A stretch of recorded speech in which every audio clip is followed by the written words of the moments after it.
امروز تمامی سربازان، افسران، فالکون، گنرال هایی که در قوای سرحدی خدمت میکنند به مناسبت 22 سالگی عیدشان تبریک میکنم.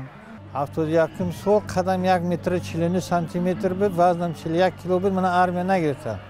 با یک عذاب زوری التماس ارمی رفتم. در دوام 1 سال قدم 1.75 سانتی متر شد. وزنم کمتر شد. از بعد خدمت ارمی آمدم وطن با روخت کمسمول در وزارت کارهای داخلی خدمت کردم. وابسته به شرایط و خدمت کردن تغییر می‌یابد. چون که شرایط هم دیگر میشه. اما شرطی که در تویستان ما هست لازمی نه برای همه.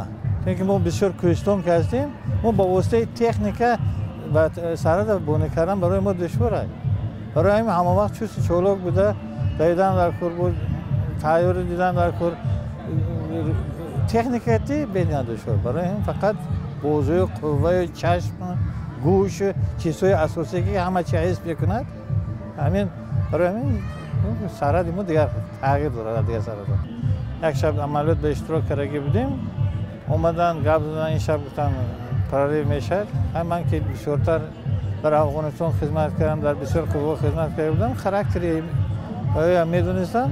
اما روبروی کمانداتور ما گفتن که همیشه باید پراری شه. من گفتم نه، اینجا نمیشه. یا از فلانگ روز یا فلانگ شب گذرن روبروی کس نمیگه.